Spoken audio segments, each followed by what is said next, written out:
အဝိညာဏကအတုပခေါ်တဲ့ဒီသေအတုပရှုဘက်ကိုရှင်းဥစွာပြောကြရအောင်ဒီအဝိညာဏကသေအတုပရှုနည်းရှုဟာမှာသမထဘိုင်းမှာရှုတဲ့နည်းကတစ်ခုဝိပဿနာဘိုင်းမှာရှုတဲ့နည်းကတစ်ခုဆိုပြီးနှစ်မျိုးပြတယ်သမထရှုဘက်ကဘာကိုအာယုံယူပြီးရှုရလဲအမျိုးသားယောဂီဖြစ်ခဲ့ရင်အမျိုးသားအလောင်း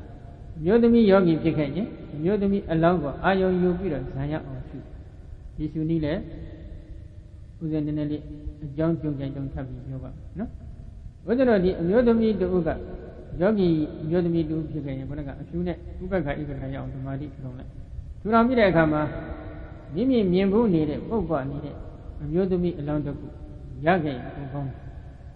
်အဲ့ဒီတော့အမျိုးသမီးအလောင်းတစ်ခုမတွေ့ခဲ့ဘူးရင်တော့တွေ့ဘူးတဲ့အလောင်းပေါ့နော်ထိုအလောင်းကိုမိမိကထိုတစ်ချိန်တုန်းကဘယ်ဘက်ကရှုခဲ့ဘူးလဲကြည့်ခဲ့ဘူးလဲဥပမာခေါင်းရင်းကကြည့်ခဲ့ဘူးရင်ခေါင်းရင်းကခြေရင်းကကြည့်ခဲ့ဘူးရင်လည်းခြေရင်းဘက်ကဘေးဘက်ကကြည့်ထားဘူးရင်လည်းဘေးဘက်ကနေမြင်အောင်ဒီအလင်းနဲ့ပြန်ပြီးထိုးဆိုင်လိုက်တဲ့အချိန်ခါမှာတချို့နည်းနည်းလေးအခက်ခဲတော့ရှိဒီနေရာမှာအခက်ကလေးသွားတရိယာတချို့ကလည်းယောဂီတွေကကတ်တတ်တဲ့အလောင်းကိုသူကမမြင်ဘူးဆိုဘူးခံနေတဲ့ယောဂီကလည်းဒီထက်ပါပြန်တယ်မမြင်ဘူးရင်တော့ဥစဉ်ကဘာလုပ်လဲမမြင်ဘူးတဲ့ယောဂီဖြစ်ခဲ့ရင်တော့ခွေးသေးဘုံကောင်ပုတ်တော့ဘာလို့မြင်ဘူးလားလို့သူထပ်မြင်ရတာပဲမြင်မှုတဲ့ဆိုရင်အဲ့ခွေးသေးကောင်ပုတ်ကိုပဲအတုပအနေနဲ့ထားပြီးရှုခိုင်းရနော်ဒါပါတော့မမြင်ဘူးရင်တော့အတိတ်အလောင်းတစ်ခုကိုရှာဖွေပြီးရှုနိုင်ပါတယ်ခုကတော့မြင်မှုတဲ့ယောဂီဘက်ကပြောကြရအောင်ဒီတော့အလောင်းကိုမိမိမြင်ထားဘူးတဲ့ပုံစံအတိုင်းယွန်ရှာဆက်စုပ်ပဲအကောင်းဆုံးအနေထားကိုအာယုံယူပြီးတော့ဒီကအလေးနဲ့ပြန်ပြီးထိုးဆိုင်လိုက်တဲ့အချိန်ခါမှာဒီအလေးရောင်ထဲမှာပေါ်လာတဲ့ဒီအတုပအလောင်းကောင်းရဲ့ယွန်ရှာဆက်စုပ်ပဲဒီဘောကိုညာနဲ့မြင်အောင်ကြည့်ပြီးတော့ပฏิကူလသို့မဟုတ်ယွန်စရာလို့ရှုလိုက်တဲ့အချိန်ခါမှာထိုအလောင်းကောင်အာယုံနဲ့ဘာဝနာစိတ်ကိုတဏှာကြီးလောက်မြင်ဝတ်စွာကတ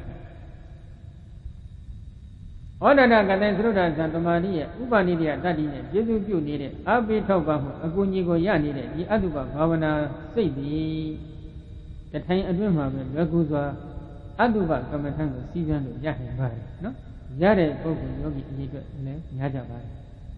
အဲဒီလိုရှုလိုက်တဲ့အချိန်မှာယွန်ချဆက်စုပ်ပဲအကောင်းဆုံးအနေထားမှာစိတ်ကညီဝတ်ဆိုတော့ကတ်ထားအကယ်၍အနာဂတ်ဘက်ကိုမျှော်ပြီးတာဆူရှုလိုက်လို့ဆိုရင်အဲ့ဒီအလောင်းကအယိုးကနေပြီးတော့အမှုံဖြစ်သွားတဲ့အထိဒီစီပြောင်းသွားတယ်နော်ဒီတော့ပြောင်းရင်လည်းပြောင်းပါစေရှုလို့မရဘူးတော့မဆိုလို့ဘူးသို့တော့ယွန်ချဆက်စုပ်ပဲအကောင်းဆုံးအနေထားတစ်ခုမှာပဲဘာဝနာစိတ်ကိုညီဝတ်ဆိုကတ်ထားတာကဒီဇံရဖို့အတွက်လွန်နိကတဲ့အကြောင်းတစ်ခုဖြစ်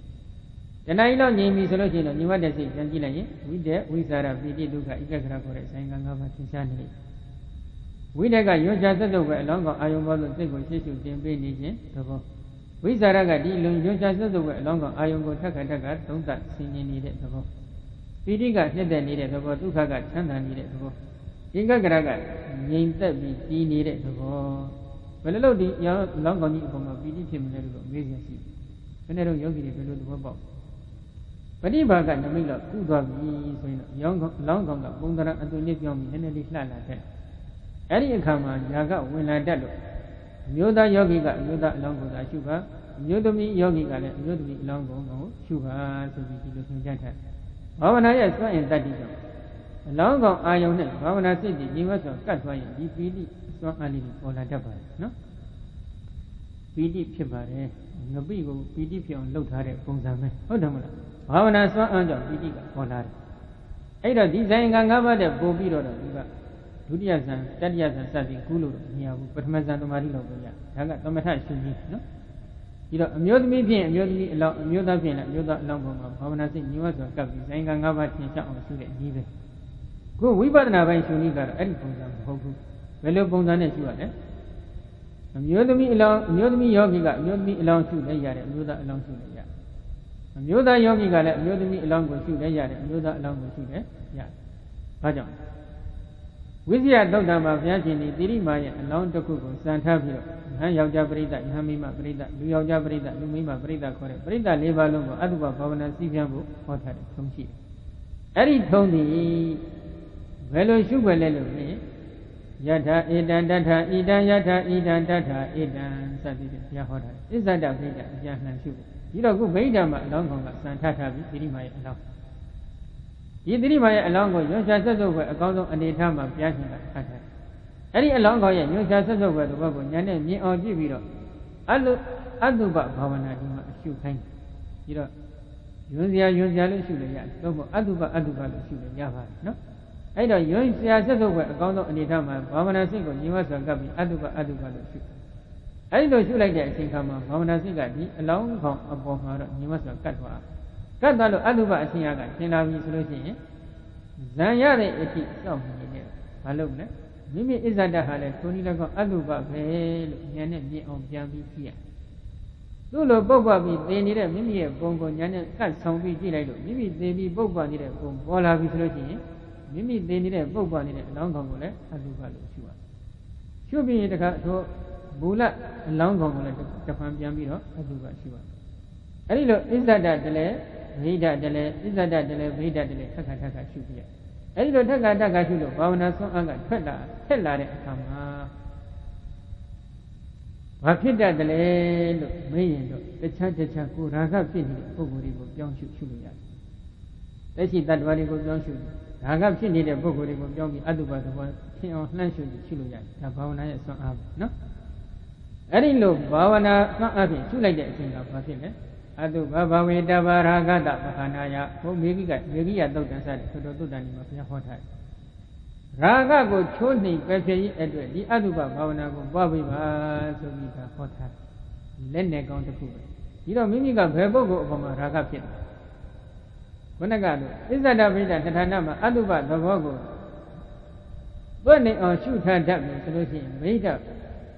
ဂဖြစ်နေတဲ့ပုဂ္ဂိုလ်အမျိုးသားဖြစ်ခြင်းနဲ့ဖြစ်ပါစေအမျိုးသမီးဖြစ်ခြင်းနဲ့ဖြစ်ပါစေနော်။ဘယ်ပုဂ္ဂိုလ်ကိုပဲဖြစ်ဖြစ်ဒီထိုနည်း၎င်းပဲလို့အတုပအချင်းအချင်းဉာဏ်နဲ့ကပ်ပြီးဆောင်းကြည့်လိုက်ထိုပုဂ္ဂိုလ်သေပြီးပုတ်ပေါ်နေတဲ့ပုံဉာဏ်နဲ့ပေါ်လာပြီဆိုလို့ရှိရင်လည်းအဲ့ဒီမှာအတုပလို့ရှုနိုင်ပါတယ်နော်ရှုပြီးနောက်တစ်ယောက်ပြောင်းရင်မရဘူးရတယောက်ပြီးတယောက်လျှောက်သားရှုကြည့်လိုက်တဲ့ဟာအတုပအလောင်းကောင်းကြီးသင်နေရသို့တော့ဒီနေရာမှာဘာဝနာကအခက်အခဲနည်းနည်းတော့ရှိတယ်ဘယ်လိုရှိလဲဒီအစ္ဆဒဗိဒကုလို့ရှုတဲ့အပိုင်းမှာရှေ့ပိုင်းကကိုယ်ကယုတ်ကလတ်တင်ကိုကျင်းဖန်များစွာတက်ခွဲပြီးတော့အနိစ္စဒုက္ခအနတ္တတွင်ရှုနေတဲ့ယောဂီဖြစ်ခြင်းကြောင့်ကြာသိတော့အရှုမခံဖြစ်တတ်ကြာအရှုမခံဖြစ်နေတဲ့အခါမှာယုတ်ကလအမှုန်ကြီးများသောအဖြစ်ဖြစ်သွားတတ်ဖြစ်သွားပြီးလို့ခொနကအတုပအချမ်းအားကရှင်းလို့မိမိကလည်းကျင့်တဲ့လောက်ပြီးဆိုရင်ဒီယုတ်ကလတွေတက်ခွဲပြီးအနိစ္စဒုက္ခအနတ္တပြန်ရှုပြီးတော့သေတဲ့အလောင်းကောင်ဖြစ်တော့အတုပသေနေတဲ့အလောင်းကောင်မှာဥဒ္ဒယုတ်ပဲခန္ဓာအဖြစ်ပြဋ္ဌာန်းတယ်နော်ဗဒနာလို့ပြောရတဲ့အကြောင်းကြီးလေးကဒီအလောင်းကောင်မှာအကယ်၍များပိုးလောက်ကလေးတွေရှိနေခဲ့ပြီဆိုရင်ပေါ့ပိုးလောက်တွေကလည်းအသက်ရှင်စေပိုးလောက်တွေတည်ရှိနေအောင်မယ်ဆိုရင်ထိုပိုးလောက်တွေကိုဖမ်းပြီးဓာလိပါဆက်လိုက်လို့ရှိရင်ကာယအကြည်ဓာတ်စတဲ့အကြည်ဓာတ်ကလေးတွေပါညှောနှုတ်ပြီးတွေ့နိုင်ခြင်းကြောင့်တချို့ယောဂီတွေဟာဒီအတုပအလောင်းကောင်ကိုဖမ်းပြီးယုတ်ကလအမှုန်ဖြစ်အောင်ဓာလိပါဖမ်းဆိုင်လိုက်တဲ့အချိန်ခါမှာအကြည်ဓာတ်တွေပါရောပြီးအထူးလေးတွေ့တယ်လို့ဒီလိုပြောကြတယ်ပြောတာကဒီသေနေတဲ့အတုပအလောင်းကောင်ကြီးမှာအကြည်ဓာတ်တွေရှိနေလို့ပြောတာတော့မဟုတ်ဘူးသေနေတဲ့အလောင်းကောင်ကိုဖြီးတွဲပြီးဖြစ်ပေါ်နေတဲ့ပိုးလောက်တွေမှာတော့အနည်းဆုံးအကြည်ဓာတ်ကလေးတွေအကာယအကြည်ဓာတ်အနည်းဆုံးတော့ရှိမှာပေါ့နော်တချို့လဲစက္ခုအကြည်သောတာအကြည်စသည်ဖြင့်ဒီလိုအကြည်ဓာတ်ကလေးတွေလည်းရှိကောင်းရှိမယ်ဒီတွေချွတ်တဲ့ပိုးလောက်တွေလည်းရှိမယ်မချွတ်တဲ့သေးတဲ့ပိုးလောက်လည်းအသင့်တယ်တော့ရှိကောင်းရှိနိုင်ပါတယ်ဒါကြောင့်အဲ့ဒီအကြည်ဓာတ်တွေကိုတော့ရောတွေ့ကြည့်လည်းတွေ့တတ်ပါတယ်ဘယ်လိုပဲဖြစ်ဖြစ်ရုပ်အလုံးကိုခြုံငုံပြီးတော့ဓာတ်ခွဲနော်ဓာတ်ခွဲပြီးတော့အဲ့ဒီရုပ်တွေကိုအနိစ္စဒုက္ခအနတ္တလည်းပြန်ပြီးရှုရတယ်သို့မဟုတ်အဲ့ဒီရုပ်တွေရဲ့ညွန်ရှာစက်တော့ပဲသဘောကိုပဲမကောင်းတဲ့အနတ်အတ္တတွေနဲ့ပြည့်စုံနေလို့ဒီရုပ်အစစ်တွေရဲ့ညွန်ရှာဆက်စုပ်ပဲသဘောကိုအာယုံယူပြီးတော့လည်းအတုပရှုရပါတယ်နော်ဒါကအနိစ္စဒုက္ခအနတ္တအတုပဒီအတုပဘက်ကရှုနည်းအဲ့ဒီလိုရှုလိုက်တဲ့အချိန်မှာအစ္ဆဒအလောင်းဗိဒအလောင်းတလဲစီပြည့်ပြီးရှုအဲ့ဒီလိုရှုနည်းကိုတော့အာဒီနဝနုပဒနာလို့ဒီလိုခေါ်ပါတယ်ယုတ်ကလအမှောင်မဖြစ်ခင်အတွင်းကိုအထူးသဖြင့်ရည်ရွယ်ပြီးတော့အာဒီနဝနုပဒနာလို့ခေါ်တယ်ယုတ်ကလအမှောင်ဖြစ်အောင်ရှုတဲ့အပိုင်းကြတော့လေခொနကဝိပဿနာပိုင်းကပြုသွားတယ်နော်အနိစ္စဒုက္ခအနတ္တလက္ခဏာရဲ့သုံးဏတင်ပြီးဝိပဿနာရှုသွားတဲ့အပိုင်းပဲဝင်သွားတယ်ဒါကသေအတုပရှုနည်းပဲဒီသေအတုပရှုနည်းကိုရှုလို့သဘောပေါက်ပြီဆိုရင်ရှင်အတုပတစ်မျိုးပြောင်းနေပြီအဲ့ဒါကဘာလဲဟိုဂိရိမာနန္ဒသုတ်တံမြတ်မှာမြတ်စွာဘုရားကြီး32ခုထာတာတို့ရဲ့ညွှန်ကြားဆက်ဆုပ်ပဲသဘောကိုဉာဏ်နဲ့မြင်အောင်ကြည့်ပြီးတော့လေအတုပဘာဝနာပွားများအထောက်ဖို့ညွှန်ကြားထားပါသို့အလားတူပဲဝိဇ္ဇာသုတ်တံမှာလည်းဒီ32ခုထာတာတို့ရဲ့ညွှန်ကြားဆက်ဆုပ်ပဲသဘောတွေကိုဉာဏ်နဲ့မြင်အောင်ကြည့်ပြီးတော့အတုပဘာဝနာပွားဖို့ဘုရားရှင်ညွှန်ကြားထားတယ်အဲ့ဒီပွားနည်းကတော့သဝဉာဏကအတုပအရှင်အတုပဘာဝနာရှုနည်းလို့ခေါ်ပါတယ် Eri shuni iya mimi yogi boko ka 32 ခုဌာနကို ဣဇဒဗိဒနထာဏတို့နဲ့ဝါဝဆိုရှုထားနိုင်တဲ့ယောဂီဖြစ်နေခြင်းကြောင့်ဣဇဒ32 ခုဌာနတို့ရဲ့မြင့်ရှားဆက်စုပ်ဘယ်ဘောကိုဉာဏ်နဲ့မြင်အောင်ကြည့်ပြီးတော့အတုပလို့ရှုမဟိတ32 ခုဌာနတို့ရဲ့မြင့်ရှားဆက်စုပ်ဘယ်ဘောတွေကိုဉာဏ်နဲ့မြင်အောင်ကြည့်ပြီးတော့လည်းအတုပလို့ရှုဣဇဒတလည်းရှုလိုက်ဟိတတလည်းရှုလိုက်သတ္တတော်ရှုပြရအဲဒီလိုရှုလို့အဝါဝဆိုနိုင်နေရှုနိုင်ပြီဆိုလို့ရှိရင်ဘယ်ပုဂ္ဂိုလ်တွေဒါကဖြစ်ဒါကဖြစ်တဲ့ပုဂ္ဂိုလ်တွေကိုတယောက်ပြီးတယောက်ပြောင်းပြီးတော့လည်းအတုပရှုကြည့်ရှုလို့ရပါတယ်32 ခုဌာနအစုပုံကြီးပဲအဲဒီလို32 ခုဌာနအစုအပုံကြီးဉာဏ်နဲ့မှသင်ပြီးအတုပအချင်းရသင်လာပြီဆိုလို့ရှိရင်ဘာဖြစ်မလဲဒါကပျောက်သွားပြင်းကြီးသွားဒါကတော့ဂရင်ကပြောင်းကြီးဂရင်ကပြင်းကြီးကြီးပဲအကျွင့်ကြံမရှိဂုံစင်အောင်ရာကခြုံရစ်ကတော့မဉ္ဇဏ်မှတက်တယ်မဉ္ဇဏ်ရောက်အောင်လို့ဒီပြီးဆက်လက်ပြီးရှုရ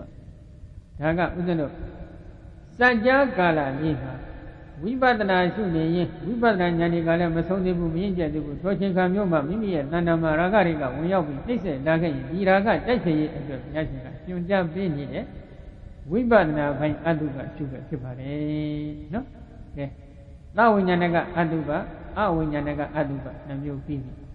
တဲ့ခါကျတော့အခုဒီဖေနဘိန္ဓုပမသုတ်တံမှာလာရှိတဲ့အတုပရှုပဲကိုယ်လောက်အမျိုးမျိုးတွေနဲ့ပြည့်နေတဲ့အတွက်ဒီခန္ဓာအင်ကြီးဟာညွှန်ရှားဆက်စုပ်ပဲမရှိဘူးလားရှိတယ်အဆက်အဆက်တင်များနေတဲ့အတွက်လည်းညွှန်ရှားဆက်စုပ်ပဲမရှိဘူးလားရှိတယ်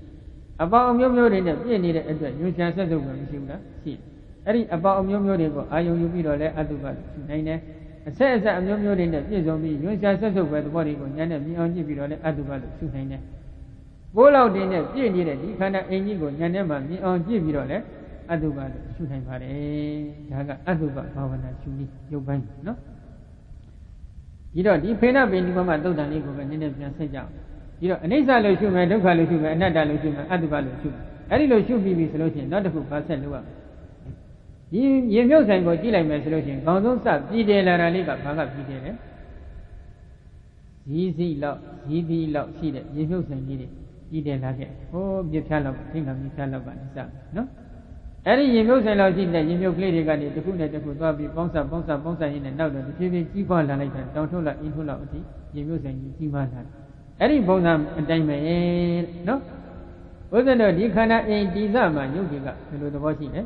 ကလလရင်ကြီးဒီသမှာယုတ်ကလေးကအနည်းငယ်သေးသေးလေးနော်ဒီကလရင်ကြီးဒီနေတဲ့အချိန်ခါမှာအမိတို့ရဲ့အမိဖတို့ရဲ့သုံးသွေးလို့ခေါ်ဆိုအပ်တဲ့ဒီကလရင်ကြီးလေးဒီအနည်းငယ်လေးသာဖြစ်ဒါဖြစ်နေအဲ့ဒီကလရင်ကြီးဟာဘုရားတို့ဥပနိဒယတတ္တိနဲ့ကျေစုပြုပေးနေတဲ့သဘောဝတ္တအင်းတစ်ခုသာဖြစ်ပါတယ်လူသားတို့ကိုတိုက်ရိုက်ဖြစ်ပေါ်စေတတ်တဲ့အကြောင်းဟုတ်လားမဟုတ်ဘူးလူသားကိုတိုက်ရိုက်ဖြစ်ပေါ်စေတတ်တဲ့အကြောင်းကကလရင်ကြီးအခိုက်မှာဖြစ်ပေါ်နေတဲ့ကာမစရုပ်တွေနာနေကိုတိုက်ရိုက်ဖြစ်စေတဲ့အကြောင်းဒီပါလေအဝိဇ္ဇာတဏှာဥပါဒသင်္ခါရကံဆိုတဲ့အကြောင်းတရားသာဖြစ်အမိဖတို့ရဲ့တုံသွေးလို့ခေါ်ဆိုအပ်တဲ့ဒီကလရင်ကြီးလေးဒီအကြောင်းတရားဟုတ်လားမဟုတ်ဘူးသူကဥပါဒနာကအကြောင်းသာဖြစ်အဘိထောက်ပံ့နေတဲ့အကြောင်းသာဖြစ်ဒီကလရင်ကြီးကိုပြီးတွယ်ရမှပြီးတွယ်ခွင့်ရှိပါမှဒီကာမစကလ3စီးကာမစကလအမျိုးအစား3စီးနဲ့ယုတ်တရားတွေကဖြစ်နိုင်တယ်။ဉာဏ်တရားတွေလည်းဖြစ်နိုင်တယ်။ဒီတော့တိုက်ရိုက်ဖြစ်စေတဲ့အကြောင်းတော့မဟုတ်ဘူးလို့ဒီလိုဖတ်ထားနော်။ဒီတော့အဲ့ဒီကလရင်ကြီးအခိုက်မှာယုတ်တရားတွေဒီအနည်းငယ်သေးသေးလေးကနေစပြီးတော့ကာမစယုတ်တွေကိုပြည်တယ်လိုက်တာနောက်တော့ဥဒ္ဒဇယုတ်တွေစေတိဇယုတ်တွေဒီဖြည်းဖြည်းတိုးပါလာ။တိုးပါလာရကနေနောက်ဆုံးတော့ဒီဖြည်းဖြည်းတတ္တဝါတွေကခန္ဓာကိုယ်ကြီးအထိဖြစ်လာတယ်။စပြည်တယ်တော့ကဒီသေးလေးတဖြည်းဖြည်းနဲ့ကြီးထွားလာတဲ့သဘောကိုဉာဏ်နဲ့မြင်အောင်ကြည့်ပါလို့ဒီလိုဆိုလိုတယ်နော်ဒီတော့ပဂတိသောရင်မြုပ်ဆိုင်ကြီးကိုနောက်တစ်ခုကြည့်ရမှာကအဲ့ဒီရင်မြုပ်ဆိုင်ကြီးဟာကရလသေးသေးလေးကနေစပြီးတောင်ထုတ်လောက်အင်ထုတ်လောက်အထိကြီးမားလာလို့ဒီခန္ဓာအင်ကြီးဟာလည်းကရလရင်ကြီးသေးသေးလေးကနေစပြီးတဖြည်းဖြည်းကြီးထွားလာတဲ့ကိုဉာဏ်နဲ့မြင်အောင်ကြည့်ရမယ်ဆိုရင်ဒီရှုဘက်ကိုကြည့်လိုက်လို့ရှိရင်အတိတ်ကိုရှုရမလားမရှုရဘူးနော်ရှုရတော့မယ်ကလရင်ကြီးကိုစရှုရတော့မယ်နော်အဲ့ဒီကနေစပြီးဒီဖြည်းဖြည်းယုံကြည်ကြီးပွားလာတဲ့အချိန်ခါမှာဒီရင်မြုပ်ဆိုင်တဲ့ဒီယုံတရားတွေနဲ့ဘယ်လိုတူတယ်လို့သိရင်တော့ခုနကအသေးကနေအကြီးဖြစ်လာပုံချင်းနဲ့တူတယ်နောက်တစ်ခုဒီရင်မြုပ်ဆိုင်ကြီးဒီဖြစ်ပြီးခဏအတွင်းမှာလည်းပြည့်စုံပြည့်တော်တော်လေးကြာရင်လည်းပြည့်စုံပြည့်တဏှာရာရောက်ရင်လည်းပြည့်စုံပြည့်ဘယ်နေရာဘယ်အခိုက်အတန့်မှာမဆိုအချိန်ပြည့်ပြည့်စည်နိုင်တဲ့သဘာဝရှိနောက်ဆုံးမပြတ်ဘူးသမုဒ္ဒရာထဲရောက်ရင်တော့ကျင်းတယ်ပျက်စီးသွားတော့မယ်အဲ့ဒီပုံစံအတိုင်းပဲ ဒီကလရေကြီးကနေတတ္တဝါဟာဒီလိုကြီးထွားလာလိုက်တာကလရေကြီးအခိုက်မှလည်းပြည့်ချင်းပြည့်သွားတယ်နည်းနည်းလေးကလရေကြီးကိုလွန်လာတဲ့အပိုင်းဘဲကန္တမှာပဲဖြစ်ဖြစ်မပြည့်စည်နိုင်ဘူးလားပြည့်စည်နိုင်တယ်အမိဝမ်းတွင်မှာလည်းပြည့်စည်နိုင်တယ်မပြည့်စည်လို့လွတ်လာပြီးကျွတ်လာပြီးထားငယ်ငယ်ရွယ်အသက်ငယ်ငယ်ရွယ်မှာလည်းမပြည့်စည်နိုင်ဘူးလားပြည့်စည်နိုင်တယ်ဒါသမုဒိသစ္စာနှစ်ဘက်ဘယ်အခိုက်တမှာမဆိုဘယ်အရွယ်အနေထားမှာမဆိုပြည့်စည်နိုင်တယ်မပြည့်စည်ဘူးထားနောက်ဆုံးအနှစ်တရာအသက်ရှင်ရမယ်တတ်တော်အနှစ်တရာပြည့်ရင်မသေးဘူးလားဒီမဲ့အဲ့ဒီလိုရေမြုပ်ဆိုင်တဲ့ဒီခန္ဓာအိမ်မှာရှိတဲ့ညုတ်တရားတွေနဲ့တူညီနေတာကိုဉာဏ်နဲ့မြင်အောင်ကြည့်ပါကြည့်ပြီးတော့အနိစ္စလို့ရှုပါဒုက္ခလို့ရှုပါအနတ္တလို့ရှုပါလို့ဒီလိုဘုရားဟောထားနော်ဒါကယုတ်ပိုင်းနဲ့ပတ်သက်ပြီးရှုပဲနာမ်ပိုင်းနဲ့ပတ်သက်ပြီးရှုပဲဆိုလို့ရှိရင်လည်းပုံစံတူပါပဲနော်နည်းနည်းလေးပေါင်းစုပြီးပြောမယ်ဒီနံတရားတွေကခုနကအစ္ဆဒဗိဒ္ဓအဋ္ဌာဏရှုအနိစ္စလို့ရှုဖြစ်ပြီးပြည့်နေတဲ့သဘောကိုဉာဏ်နဲ့မြင်အောင်ကြည့်ပြီးတော့အနိစ္စလို့ရှုခိုင်မာတဲ့အနှစ်သာရအတ္တမရှိတဲ့သဘောတွေကိုဉာဏ်နဲ့မြင်အောင်ကြည့်ပြီးတော့အနတ္တလို့ရှုဖြစ်ချင်းပြချင်းပြအနိစ္စခံရတဲ့သဘောတွေကိုဉာဏ်နဲ့မြင်အောင်ကြည့်ပြီးဒုက္ခလို့လည်းရှုအတုပကြတော့ဘယ်လိုရှုမလဲလို့နေတော့ဦးဇင်းတို့အကုသိုလ်တရားတွေကတော့ညွှန်ရှာဆက်စုပ်ပဲဧကံဖြစ်လို့သူတို့ကတော့အတုပလို့ရှုနိုင်တယ်ဒါပေမဲ့ကုသိုလ်တရားတွေကမှလည်းကုသိုလ်တရားကိုအကြောင်းပြုပြီးတော့အကုသိုလ်တွေထပ်ဖြစ်ခဲ့မယ်ဆိုရင်လည်းအကုသိုလ်ဖြစ်အောင်အပိတိုက်တွန်းနေတဲ့ဒီကုသိုလ်မျိုးတွေကိုလည်းအတုပလို့ရှုနိုင်တယ်ကုသိုလ်ကိုအကြောင်းပြုပြီးအကုသိုလ်ဖြစ်တာကိုယောဂီတွေသဘောပေါက်တတ်တယ်သဘောပေါက်ကြမပေါက်ရင်လည်းဘုန်းကြီးကနည်းနည်းတော့ပြောပြရအောင်ဘယ်နဲ့တော့ပေါက်ကြမလီငါမို့လို့ထူနိုင်တာဒီကောင်းပါလိဘယ်ထူနိုင်မလဲဟောလူနိုင်တဲ့ကုသိုလ်လေးကိုအကြောင်းပြုပြီးငါဆိုတဲ့မာနတွေပေါ်မလာဘူးလားပေါ်လာတယ်ဘုကောင်းမဘယ်ရှုလို့ရမလဲငါကရှုရရင်းနဲ့ငါအများကြီးတာတယ်ဟောတရားကိုကရှုရတဲ့ကုသိုလ်လေးအကြောင်းပြုပြီးတော့သူများကိုအသာယူခြင်းနဲ့စိတ်တွေမပေါ်ဘူးလားပေါ်တယ်တရားလားအထုတ်ပြီးဘုယောဂီကပဲလို့ဒီယောဂီကပဲလို့ဘုကောင်းမကပဲလို့ဒီကောင်းမကပဲလို့ဗဇက်ကလေးပိတ်ထားပါပြောပိတ်ထားလို့ရလားမရကြဘူးပြောလိုက်ကြတာတွတ်ဘာတွေပြောလဲဘုံကြောင့်ဒီကြောင့်ဘုကောင်းမအကြောင်းဒီကောင်းမအကြောင်းပြီးတဲ့တော့လေသူတို့ပဲမတဲ့တော့လေသူတို့ပဲကုသိုလ်ကိုအကြောင်းပြုပြီးအကုသိုလ်တွေမွေးမြူလာလောက်ကြမလုပ်ဘူးလားလုပ်နေတယ်အဲ့ဒီမွေးမြူလောက်တဲ့ထက်မှာ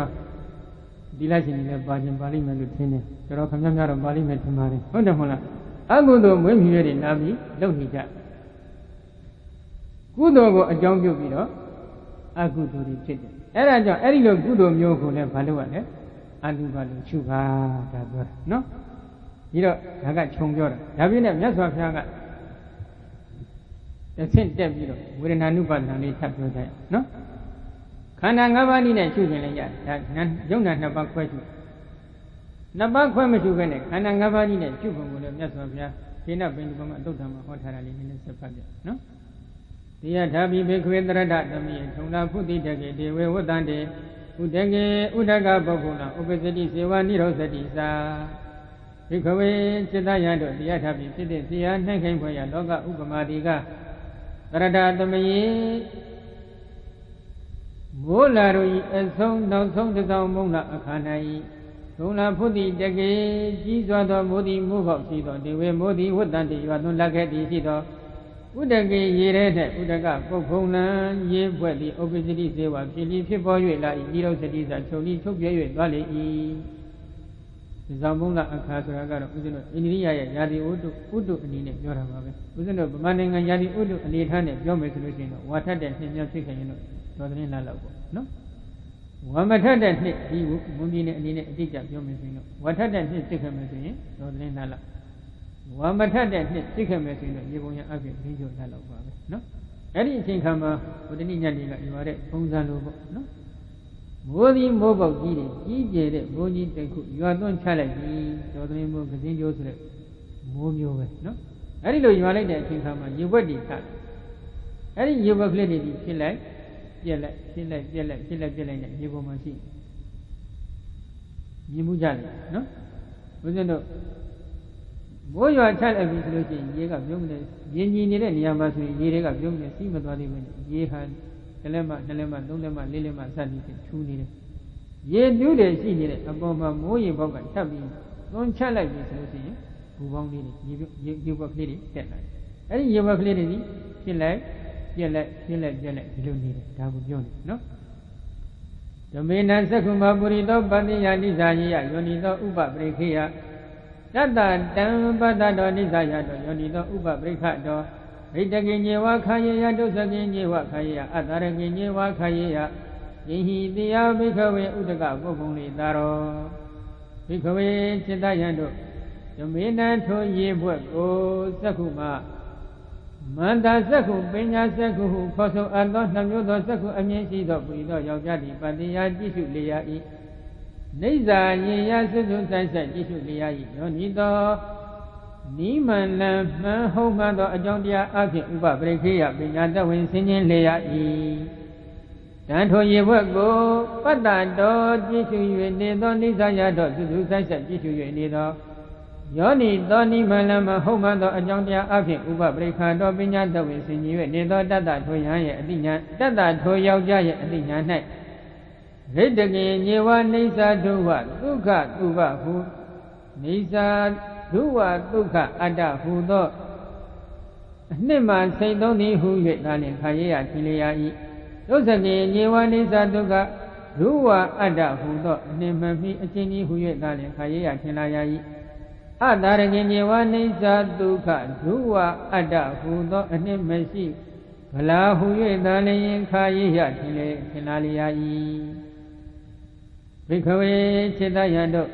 ဥဒကပုံဖုံလေးရေပွဲထဲ၌သာတော့ခိုင်မာတဲ့အဖြစ်သာရတရားဒီကိဟိတိယအဘယ်မှာဖြစ်နိုင်ရှိနိုင်ပါအံ့ဤจิตယံတို့အဲ့ဒီရေပွဲကြီးကိုရေဘွက်ကိုပညာမျက်စိပဂတိမျက်စိပညာမျက်စိကိုတဲ့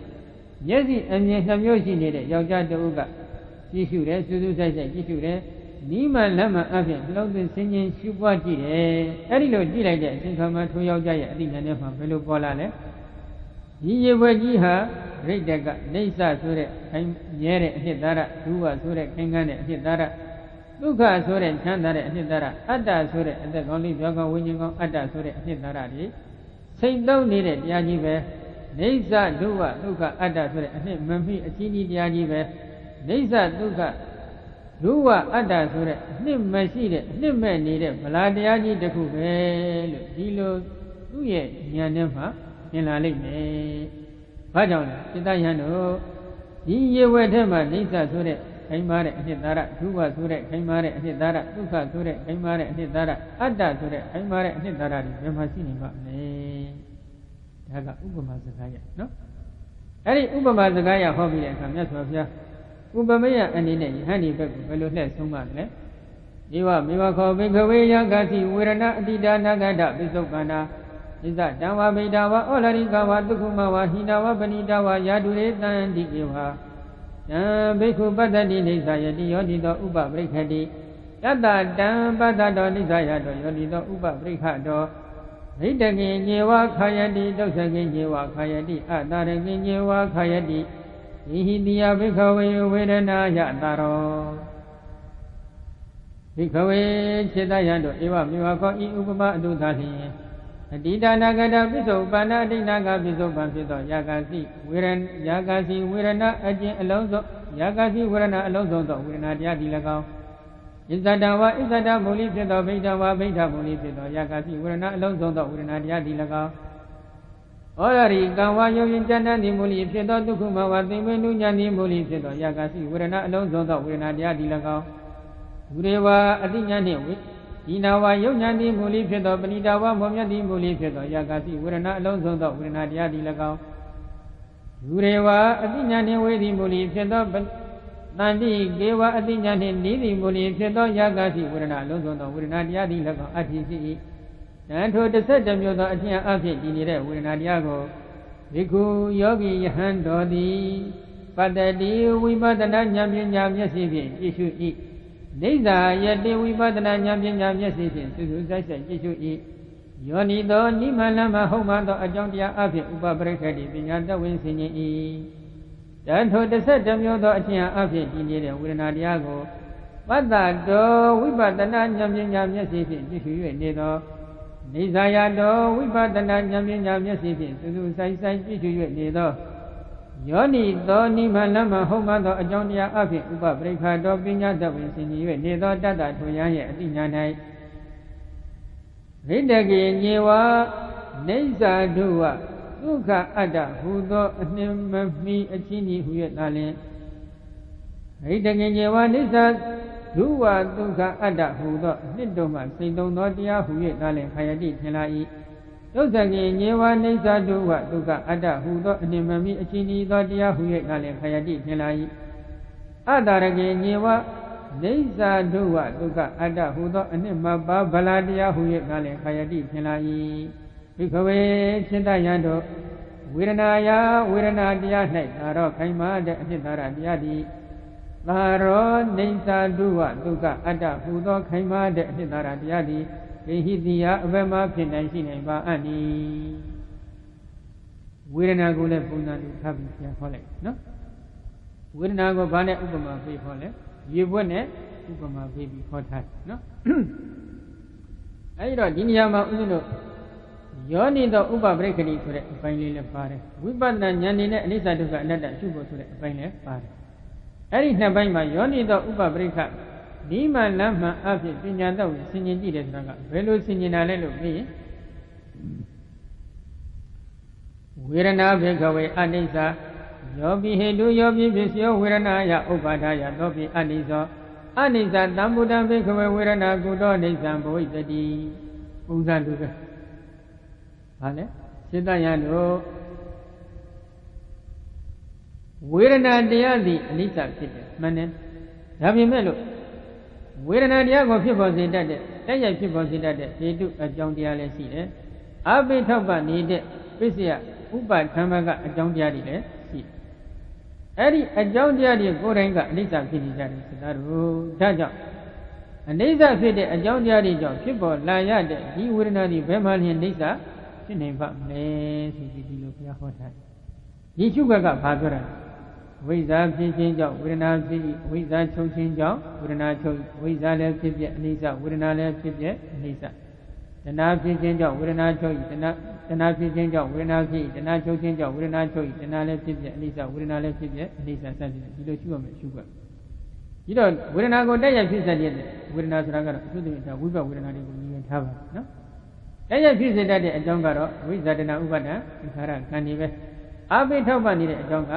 နိယဝုထုယုတ်ရှိခြင်းဆိုတဲ့ဝုထုယုတ်ကအကြောင်းတစ်ခုအာယုံရှိခြင်းဆိုတဲ့အာယုံကအကြောင်းတစ်ခုရှင်မဲ့စိတ်စိတ္တိတွေရဲ့ကျေစုပြုမှုဆိုတဲ့ဖတ်တာဥဆောင်နေတဲ့စိတ်စိတ္တိတွေရှိခြင်းဆိုတာကအကြောင်းတစ်ခုနောက်အဲ့ဒီမှာရှင်းရှင်းစိတ်တွေကနောက်စိတ်ကိုကျေစုပြုနေတဲ့အနန္တရတ္တိနော်အကြောင်းလည်းဖြစ်မယ်ဆိုလို့ချင်းသက္ကုတံဖတ်တာရဲ့ကျေစုပြုမှုရှိခြင်းဆိုတဲ့သက္ကုတံဖတ်တာကအကြောင်းတစ်ခုအတူရှင်တွဲပြည့်တဲ့နေအတူရှင်တွဲပြီးစိတ်တက္ကနာတစ်ခုအတွင်းမှာဖြစ်နေတဲ့မဟာဇာတ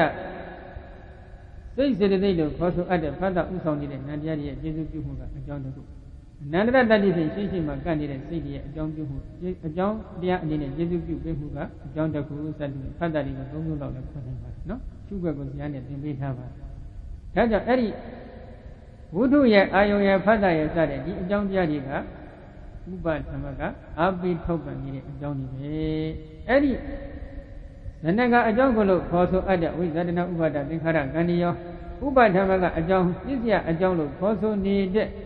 ဝုဒ္ဓအာယုံဖတ်တာစတဲ့အကြောင်းတရားတွေပေါ့ဒီအကြောင်းတရားတွေကိုယ်တိုင်ကအနိစ္စလားအနိစ္စလားလို့မေးရင်ဘယ်လိုဖြစ်မလဲအနိစ္စဖြစ်အနိစ္စဖြစ်နေတဲ့ဒီအကြောင်းတရားတွေကြောင့်ဖြစ်ပေါ်လာရတဲ့ဒီဝေဒနာဟာဘယ်မှာအနိစ္စဖြစ်နိုင်ပါမလဲလို့ဘုရားဒီလိုဟောထားအဲ့ဒီခုနကအကြောင်းနဲ့အကျိုးဆက်စပ်ပြီးအနိစ္စဖြစ်ပုံကိုရှုရမယ်လို့ဒီလိုသတ်မှတ်ပေးတဲ့ရှုခွက်ပဲနော်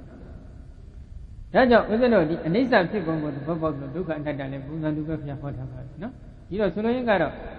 အကြောင်းတရားတွေကိုယ်တိုင်ကအနိစ္စဒုက္ခအနတ္တဖြစ်နေတဲ့အကျိုးခန္ဓာ၅ပါးဟာလည်းအနိစ္စဒုက္ခအနတ္တပဲဖြစ်နေရတယ်အဲ့ဒါကိုမြင်အောင်ရှုပါလို့ဒီလိုပြောလို့တဲ့စကားဒီတော့အဲ့ဒီအကြောင်းကျိုးဆက်စပ်ပြီးရှုတဲ့အပိုင်းကိုတော့ခဏခဏထားလိုက်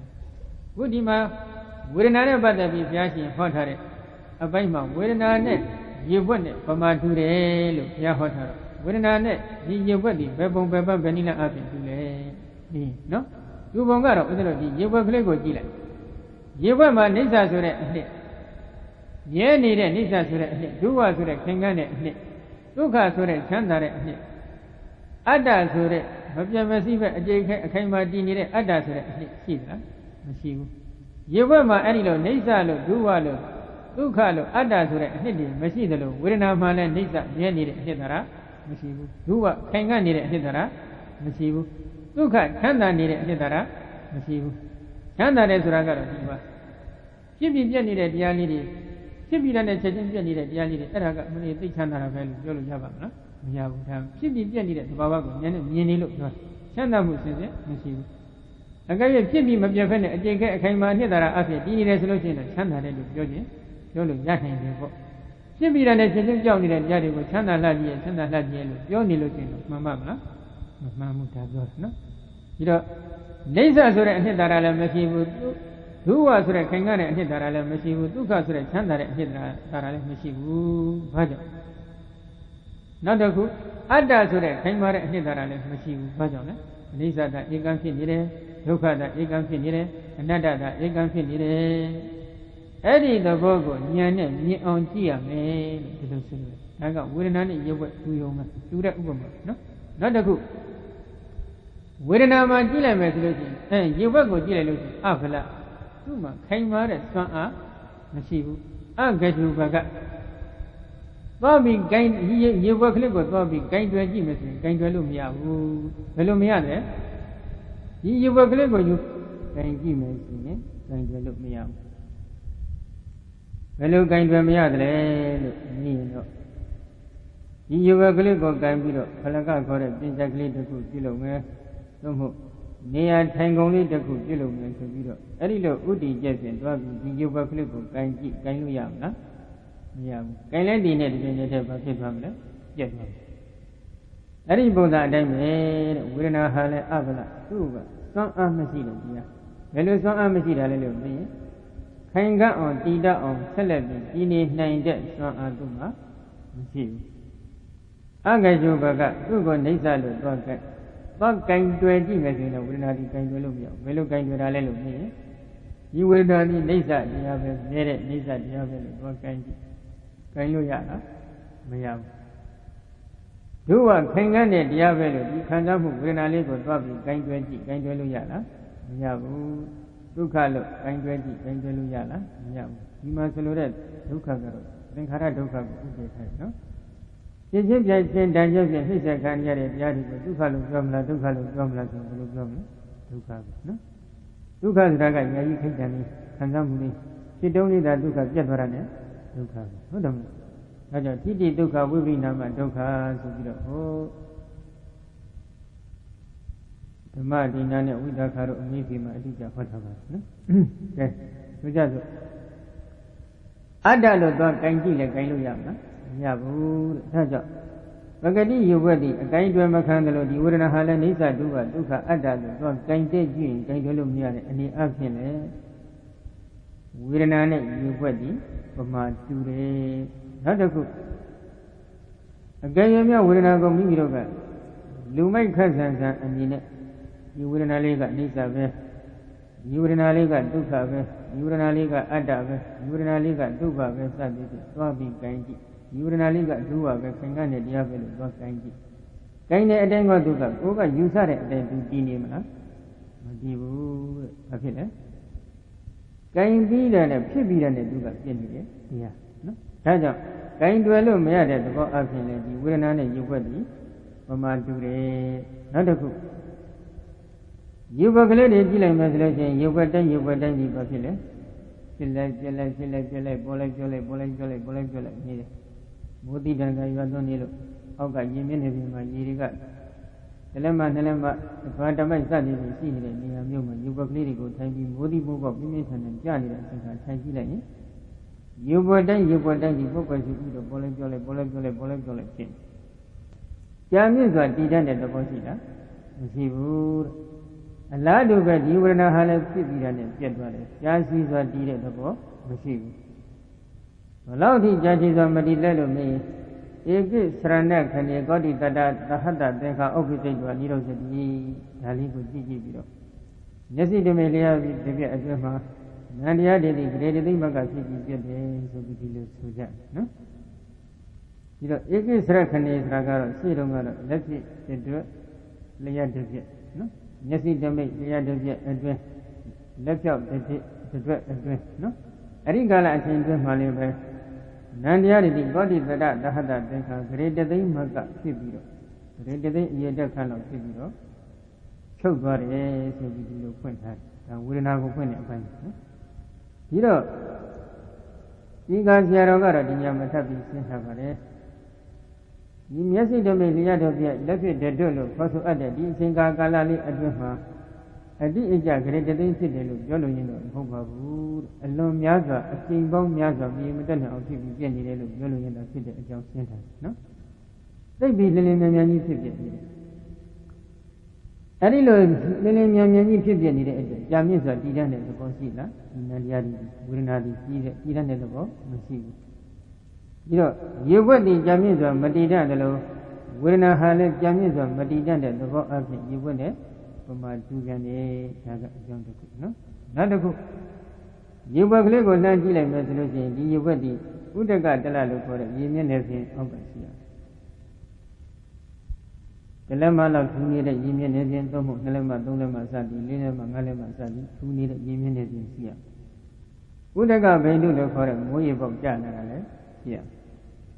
Udaga Zanalo for any union of Yama in the Yema, Tweda. So that see that lady here. Then you go to Pagadi, but Nama Abi, do they don't let us in Janita Yego. The more you only the Kuna so below, who only smoky like, who won't tell her, a pillow, Yema, a sweater, no? Some Yellow Yemma.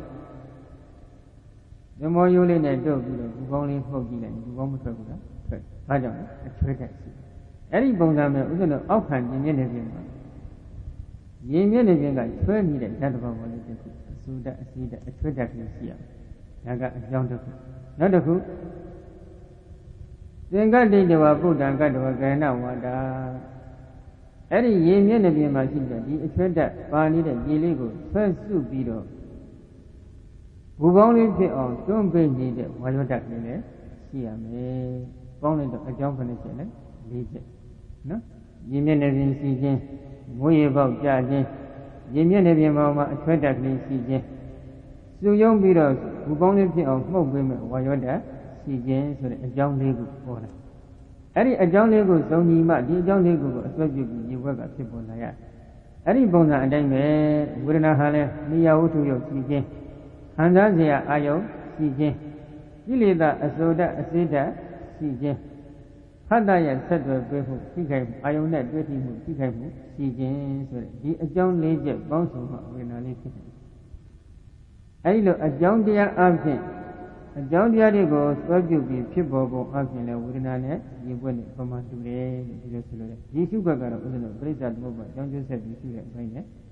Said when you have been, no? You know. Wudu Pijinja, Winazi, Wuduga, Jondia, Winaga, Julia, Tabisia Briga, Manyan Bansu. Ogaga, Wibana Banyo, Wudu Pijinja, Winazi, Wudu Lezia, Lisa, Wina Lezia, Lisa, Ion Pijinja, Winazi, Ion Lezia, Lisa, Wina Lezia, Lisa. That is it, sure. You don't really that Zala, for a village that so that see that the Tago Brana Tahora. And now the always at the now. Always an Ubada Mababa, the Taji did it. The always that an Ubadan by and Ludari was visited at Johnny Nima, always at an Ubadan, China needed a John, then you visited a John Yaga, Kudu Kanga. The Nazura Gonda get of Village, always at an Ubadan and Karakani, Alu Padwa. You know, always that vision job, when I see, always I left it, Lisa, when I left it, Lisa, Tenkara vision, when I can have vision, when I see, then I left it, Lisa, when I left it, Lisa. Ubaran vision job, when I see, Ubaran left it, Lisa, when I left it, Lisa. Tenkara Pijinja, Urinasi, Tenkara Lepija, Lisa, Urina Lepija, Lisa, Gampijinja, Urinasi, Ganlepija, Lisa, Urina Lepija, Lisa. Not the good. Taga a little jump. Visoba Jonga join Bonagalo, Wudu Pijinja, Urinasi, Wudu Lepija, Lisa, Urina Lepija, Lisa, Ion Pijinja, Urinasi, Ion Lepija, Lisa, Urina Lepija, Lisa. Pada Pijinja, Urinasi, Pada Lepija, Lisa, Urina Lepija, Lisa, Sadi, you see what you got. No? Okay, Naga, when I buy my dealer, you are Maga, you buy Maruma, you are Niman, Nama, Yoli, the Uber break a bit of hot no? ပြီးတော့ဒါကဝေဒနာနဲ့ရေဝက်နဲ့ပမာတူပုံပဲဝေဒနာနဲ့ရေဝက်ပမာတူထားပြီးတော့ဝိပဿနာရှုပုံကိုဘုရားဟောပြီးတဲ့အချိန်ကနောက်တစ်ခါတင်ညက်ခန္ဓာကိုမြတ်စွာဘုရားတန်လျက်နဲ့ဥပမာထားပြီးရှုွက်ကိုဟောပြန်တယ်ဘယ်လိုဟောလဲဒီယထာပိဘိခဝေခိမာနံပစ္စည်းမေမတိတိတေမိဇနိကေကာလေမရိစီကဖန္တတိသမေနံသက္ကုမပုရိသောပတ္တိယနိစ္စယေယယောနိသောဥပပရိခိဟတတ္တတံပတ္တတောနိစ္စယတောယောနိသောဥပပရိခတောဝိတကေညေဝခာယေယဒုက္ခကေညေဝခာယေယအတ္တရကေညေဝခာယေယကိဟိတိယေကိဟိတိယဘိခဝေမရိစိကာယသာရောဒါကဥပမာစကားရဘာပြောလဲဘိခဝေခြေတယံတို့တရားထာဖြစ်ဖြစ်ခြင်းတရားနှံခိုင်းဖွယ်ရာလောကဥပမာတိကဒီမာနတွေလတို့၏ပစ္စည်းမေမတေနောက်ဆုံးလ၌မြေလေးလမှာနောက်ဆုံးလဆိုတော့ရှင်းအိန္ဒိယရဲ့ဉာဏ်မှုအရာပြောရင်တော့ဝါဇုလနော်ဟောဝါဇုလပြည့်အကြည့်ပေါ့နော်ဗမာကုဝဟရနဲ့ပြောရင်တော့ဝါဇုလပြည့်လို့အကြည့်ဒါနေလတို့ရဲ့နောက်ဆုံးမြေုံလပြည့်ကနေဝါဇုလပြည့်အကြည့်တလားဒီခဝေစေတယံတို့တရားထာဖြစ်ဖြစ်ဖျားနှံခိုင်းခွဲရာလောကဥပမာတိကဒီမာနတွေလတို့၏ပစ္စည်းမေမာတိနောက်ဆုံးလ၌မေဇနိကေကာလေမုနေမွန်းတဲ့အချိန်ကာလသည်ဖြစ်တဲ့ဒီကဲ့သို့ရှိသောမရိစိကတန်လျာတိခန္ဓာတိတစ်ဖြတ်ဖြတ်တုံလုံး၍နေပေ၏အထက်ဗမာပြည်ကဒီဥဒုအနေနဲ့ပြောရင်တော့သဆုံးနေအောင်ပေါင်းကျင်တော့ပါပဲနော်ဦးဇင်းတို့နေတွေကသိပြင်းပြင်းထန်ထန်ပူနေပြီနေမွတ်တဲ့အချိန်လောက်မှာဝိညာဉ်တစ်ခုကိုချက်ပြီးကြည့်လိုက်မယ်ဆိုလို့ရှိရင်မြေလေးကနေတော့အခိုးတွေထဒီအခိုးတွေကတစ်ဖြတ်ဖြတ်နဲ့ထနေတဲ့အခါကျတော့တန်လျက်နဲ့သိတူတယ်တန်လျက်ဆိုတာကရေနဲ့ဘာတူနေတယ်နော်ဒါကြောင့်ဒီတန်လျက်တွေထနေတဲ့အခါဒီတန်လျက်ကအဝေးကနေပြုံးကနေနှမ်းကြည့်လိုက်မယ်ဆိုလို့ရှိရင်ရေနဲ့တူတယ်လို့ဒီလိုထင်ရတယ်နော်အဲ့မရိစိကခေါ်တဲ့ဒီတန်လျက်တွေကတစ်ဖြတ်ဖြတ်နဲ့တုံလို့အဲ့ဒီလိုတစ်ဖြတ်ဖြတ်နဲ့တုံလှုပ်ပြီးအခိုးထနေတဲ့ဒီတန်လျက်တွေကိုမလုပ်တယ်ဗမေနံထိုတန်လျက်ကိုသက္ကုမမန္တသက္ကုဝိညာဉ်သက္ကုခေါ်ဆိုအပ်သောနှမျိုးသောဉာဏ်နှမျိုးသောမျက်စိအမြင်ရှိသောပုရိသောယောက်ျားသည်ပတ္တိယကြည့်ရှုလျာ၏နေစာရေရဆွဆွဆိုင်ဆိုင်ကြည့်ရှုလျာ၏ယောနိသောနိမလမဟုတ်မှန်သောအကြောင်းတရားအဖြစ်ဥပပရိခေယပညာသက်ဝင်ဆင်ခြင်လျာ၏တန်ထိုတန်လျက်ကိုပတ္တတော်ကြည့်ရှု၍နေသောနိစ္စရိုက်တော်နိစ္စရတော်သုသုဆိုင်ဆိုင်ကြည့်ရှု၍နေသောယောနိသောဟုတ်မှန်သောအကြောင်းတရားအဖြစ်ဥပပရိခါတော်ပညာသက်ဝင်ဆင်ခြင်၍နေသောတတ္တထိုယောက်ျားရဲ့အသိဉာဏ်၌ဝိတကေညေဝနိစ္စတုဝဒုက္ခအတ္တဟူသောအနှစ်တို့မှသိသုံးသောသဘောတရားဟု၍သာလျှင်ခါရရခြင်းလျာ၏ဒုစကေညေဝနိစ္စဒုက္ခအတ္တဟူသောအနှစ်မှန်မီအချင်းကြီးဟု၍သာလျှင်ခါရရခြင်းလျာ၏အတ္တရကေညေဝနိစ္စဒုက္ခနိစ္စတုဝဒုက္ခအတ္တဟူသောအနှစ်တို့မှကင်းစိမ်နေတဲ့နှစ်မရှိသောအနှစ်မဲ့နေတဲ့တရားဟု၍သာလျှင်ခါရရခြင်းလျာ၏ဘိခဝေစေတယံတို့မရိစိကာယတန်လျာ၌သာရောခိုင်မာတဲ့အနှစ်သာရသည်သာရောနိစ္စတုဝဒုက္ခအတ္တဟူသောခိုင်မာတဲ့အနှစ်သာရတရားသည်လေဟိတိယအဘယ်မှဖြစ်နိုင်ရှိနိုင်ပါအနိအဲ့ဒီတန်လျာကိုပဂတိမျက်စိအမြင်ဉာဏ်ပညာမျက်စိအမြင်ဆိုရမျက်စိအမြင်နှမျိုးရှိနေတဲ့ယောက်ျားတယောက်ကလှမ်းပြီးကြည့်လိုက်စူးစူးဆိုင်ဆိုင်ကြည့်ရှုတယ်ဒီမှလမ်းမှာဟုတ်မှန်တော့အကြောင်းတရားအဖြစ်ပညာတော့ကိုသင်ခြင်းပြီးကြည့်လိုက်တယ်အဲ့ဒီလိုကြည့်လိုက်တဲ့အချိန်ခါမှာ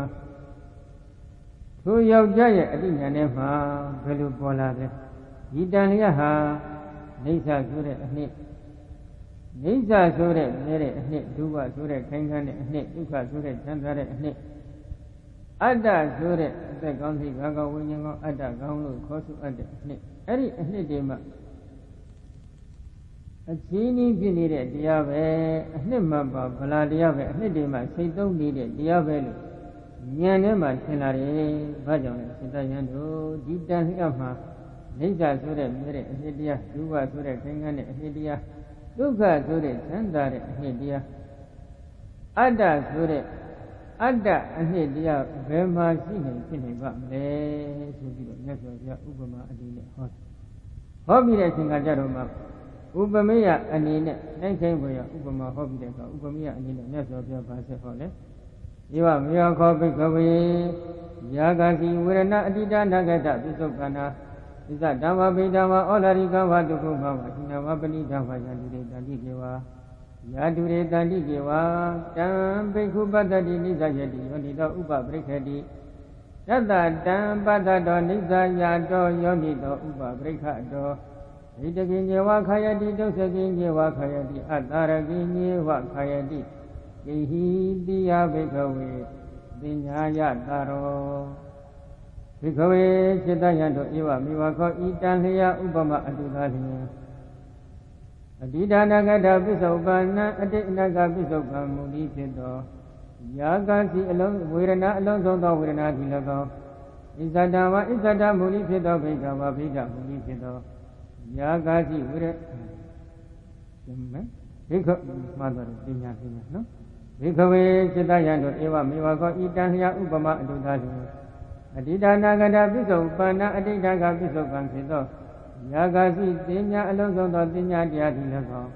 ဣဇဒဝဣဇဒမူလိဖြစ်သောဘိဒဝဘိဒမူလိဖြစ်သောယာဂစီတင်ညာအလုံးစုံသောတင်ညာတရားဒီ၎င်းဩလာရိကံဝယုံရင်ကြံတန်ဤမူလိဖြစ်သောဒုက္ခမဝတိမေနုညတိမူလိဖြစ်သောယာဂစီတင်ညာအလုံးစုံသောတင်ညာတရားဒီ၎င်းဤနာဝယုံညာတိမူလိဖြစ်သောပဏိတဝမောမြတ်တိမူလိဖြစ်သောယာဂစီတင်ညာအလုံးစုံသောတင်ညာတရားဒီ၎င်း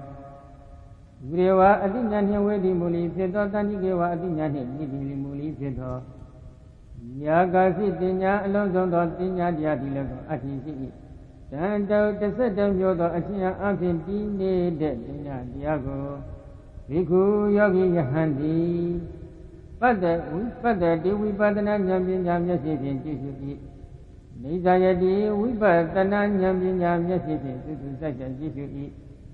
ယောနိသောနိမလမဟုတ်မှသောအကြောင်းတရားအဖြစ်ဥပပရိက္ခတိပညာတဝိသင်၏တန်ထို32မျိုးသောအချင်းအဖြစ်တည်နေတဲ့တင်ညာတရားကိုပတ္တတောဝိပဿနာဉာဏ်ပညာမျက်စိဖြင့်ကြည့်ရှု၍နေသောနိစ္စယတောဝိပဿနာဉာဏ်ပညာမျက်စိဖြင့်စူးစူးစိုက်ကြည့်ရှု၍နေသောယောနိသောနိမလမဟုတ်မှသောအကြောင်းတရားအဖြစ်ဥပပရိက္ခတောပညာတဝိသင်၍နေသောတတ္တထိုယောဂီယဟန်ရဲ့အတိနာ၌ဣတကိညေဝနိစ္စဒုဝဒုက္ခအတ္တဟူသောအနှင်မမှီအချင်းဤဟူ၍သာလျှင်ခရရရှင်းလာရ၏ဒုစကိညေဝနိစ္စဒုဝဒုက္ခအတ္တဟူသောအနှစ်တို့မှစိတ်သုံး၍နေသောဒုစကိညေဝနိစ္စဒုဝဒုက္ခအတ္တဟူသောအနှင်မမိအချင်းဤဟူ၍သာလျှင်ခရရရှင်းလာရ၏အတာရကိညေဝနိစ္စဒုဝဒုက္ခအတ္တဟူသောအနှစ်တို့မှအနှစ်မှပါဗလာဟု၍သာလျှင်ခရရရှင်းလာရ၏ဘိက္ခဝေจิตယံတို့ပညာယမတ္တမှုတင်ညာတရား၌သာတော့နိစ္စဒုဝဒုက္ခအတ္တဟုသောခိုင်မာတဲ့အနှစ်သာရတရားသည်သင်္ဟိတိယအဘယ်မှဖြစ်နိုင်ရှိနိုင်ပါအံ့ဤဒါကတင်ညာတရားနဲ့ပတ်သက်ပြီးဘုရားဟောနော်ပြီးတော့အဲ့ဒီမှာလဲဘုရားရှင်ဒီတင်ညာကိုအတိတ်ကဖြစ်ခဲ့တဲ့တင်ညာသစ္စုပ္ပမဖြစ်နေတဲ့တင်ညာအနာဂတ်မှာဖြစ်တဲ့တင်ညာဣဇဒမှာရှိတဲ့တင်ညာဗိဓမှာရှိတဲ့တင်ညာဩလာရိကလို့ခေါ်တဲ့ယုံကြည်ဉာဏ်နဲ့တင်ညာဒုက္ခမှာခေါ်တဲ့သိမင်းဉာဏ်နဲ့တင်ညာဟိနခေါ်တဲ့ယုံဉာဏ်နဲ့တင်ညာပဋိဒခေါ်တဲ့မွန်မြတ်တဲ့တင်ညာဒုရခေါ်တဲ့အသိဉာဏ်နဲ့ဝေးနေတဲ့တင်ညာတဏှိကခေါ်တဲ့အသိဉာဏ်နဲ့နီးနေတဲ့တင်ညာဆိုပြီး32မျိုးသောအကျင့်အဖြစ်ဤနေတဲ့ဒီတင်ညာတရားကိုပဲဝိပဿနာဉာဏ်ပညာမျက်စိဖြင့်ရှင်းရှင်းသုံးသပ်ရှုပွားဖို့ဘုရားရှင်ကြားနေတယ်နော်အဲဒီလိုရှုတဲ့အပိုင်းမှာလဲ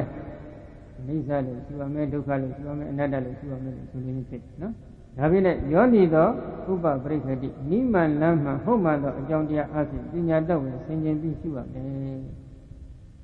နိမန်လမ်းမှဟုတ်မှသောအကြောင်းတရားအဖြစ်ပညာတတ်ဝင်ဆင်ခြင်ရှုတာဘာလဲပညာဘိက္ခဝေအနိစ္စယောပိဟေတုယောပိပစ္စယောပညာယဥပါဒယသောပိအနိစ္စ အနိစ္စတံဗုဒ္ဓံဘိက္ခဝေတင်ညာကုတောနိစ္စံဘိုဣတေတိဘိက္ခဝေစေတယံတို့တင်ညာမှတ်သားမှုတင်ညာတရားသည်အနိစ္စမမြဲတဲ့အနိစ္စတရားသည်အနိစ္စဖြစ်ပြီးလျင်ပြတ်တတ်တဲ့အနတ္တဘောကြောင့်မမြဲတဲ့အနိစ္စတရားသည်ဘိက္ခဝေစေတယံတို့တင်ညာယတင်ညာတရားကိုဥပ္ပါဒယဖြစ်ပေါ်လာစေရန်အလို့ဟာယောဘိဟေတုအကျဉ်တရားဖြစ်ပေါ်စေတတ်တဲ့ဟေတုအကြောင်းဇနကအကြောင်းတရားသည်၎င်းယောဘိပစ္စယအကျဉ်အဘိထောက်ပံ့တတ်တဲ့ဥပဓမ္မကအကြောင်းပစ္စယအကြောင်းတရားသည်၎င်းအတ္တိရှိသောဘိထိုဟေတုအကြောင်းပစ္စယအကြောင်းတရားသည်လည်းပဲအနိစ္စ